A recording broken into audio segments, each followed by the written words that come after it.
ಮತ್ತು ನಮ್ಮ ಮಿತ್ರ ಮಂಡಳಿ ಇದ್ದಲ್ಲ ಅವ್ರು ಬಿಡ್ರಿ ಯಾರು ಮಾತಾಡ್ತಾರೆ ಪಾಪ ನಾವು ರೇಣುಕಾಚಾರ್ಯ ಬಗ್ಗೆ ಒಳ್ಳೆ ಮನುಷ್ಯ ಒಳ್ಳೆ ಫ್ರೆಂಡ್ ಅವ್ನು ಅನಿವಾರ್ಯ ಇದೆ ಅಪ್ಪ ಮಕ್ಕ ಸಮರ್ಥ ಮಾಡೋಕ್ಕೆ ಅನಿವಾರ್ಯ ಇದೆ ಮಾಡತಾನೆ. ಅದಕ್ಕೆ ನಾವು ರೇಣುಕಾಚಾರ್ಯ ಬಗ್ಗೆ ಕಾಮೆಂಟ್ಸ್ ಮಾಡೋದಿಲ್ಲ. ಅವ್ನು ಅನಿವಾರ್ಯತೆ ಮಾಡಲಿ ಪಾಪ ಅವ್ನು ಡ್ಯೂಟಿ ಮಾಡ್ತಾರೆ, ಅವ್ನು ನಮ್ಮ ಡ್ಯೂಟಿ ನಾವು ಮಾಡ್ತೀವಿ. ನಾವು ನನ್ನ ಮಿತ್ರ ಶಾಸಕದಲ್ಲಿ 70% ಮಂದಿ ಇದಾರಲ್ಲ ಬರಲಿ, ರಮೇಶ್ ಜಾರಕಿಹೊಳಿ ನಿಮ್ಮ ತಪ್ಪತ್ತು ಹೇಳಿ ಅವ್ರು ಶರಣರಾವ್ ಅವ್ರು ಹೇಳಿದ್ದು ಕೇಳ್ತಾನೆ. 70% ಮಂದಿ ಅದು ಬಿ ಸಿ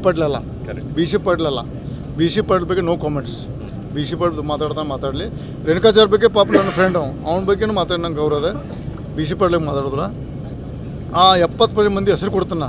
ಅವ್ರು ಬಂದು ಕ್ಲೋಸ್ ಅವ್ರನ್ನೆಲ್ಲ ನಾನು ಕನ್ವಿನ್ಸ್ ಮಾಡಲಿ ನೀವು ಮಾಡೋದು ತಪ್ಪತಿ ಅಂದ್ರೆ ನನ್ನ ಕ್ಷಮಾ ಓಪನ್ ಕ್ಷಮಾ ಕೇಳ್ಕೊಂಡು ನಾನು ಅವ್ರು ಹೇಳಿದ್ದು ಕೇಳಕ್ಕೆ ರೆಡಿ ಇದೆ. ನಾನು ಈಗ ಯತ್ನಾಳ್ ಅವ್ರ ಬೆನ್ನಿಗೆ ಯಾವ ರೀತಿ ನಿಲ್ತಾರೆ ಸರ್? ಪೂರ್ಣ ಪ್ರಮಾಣ ನೋಡಿರಿ. ಹೈಕಮಾಂಡ್ ಮನವರಿಕೆ ಮಾಡಿಕೊಡ್ತು. ಹೈಕಮಾಂಡ್ ಇಲ್ಲಪ್ಪ ತಪ್ಪು ಅಂತ ಹೇಳಿದ್ರೆ ನಾವೆಲ್ಲ ಅವ್ರು ಏನು ಹೇಳ್ತಾರೆ ಹೈಕಮಾಂಡ್ ಹೇಳ್ದಂಗೆ ಕೇಳಕ್ಕೆ ರೆಡಿ ಇದೆ.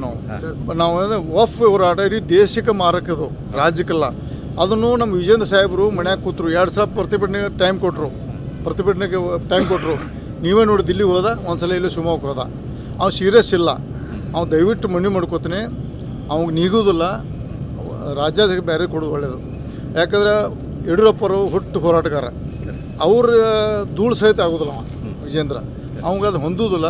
ಅವ್ನು ಸಣ್ಣ ವಯಸ್ಸಾಗಿ ಏನು ಪ್ಯಾಂಟ್ ಹಾಕೊಂಡು ಜಿನ್ ಪ್ಯಾಂಟ್. ನಿಮ್ಮ ಮನೆ ಮಾತಾಗಿರುವ ಪ್ರೀತಮ್ ನ್ಯೂಸ್ಗೆ ಒಂದು ಲೈಕ್ ಕೊಡಿ, ಶೇರ್ ಮಾಡಿ, ಕಮೆಂಟ್ ಮಾಡಿ, ಸಬ್ಸ್ಕ್ರೈಬ್ ಆಗಿ. ಎಲ್ಲರಿಗೂ ನಮಸ್ತೆ.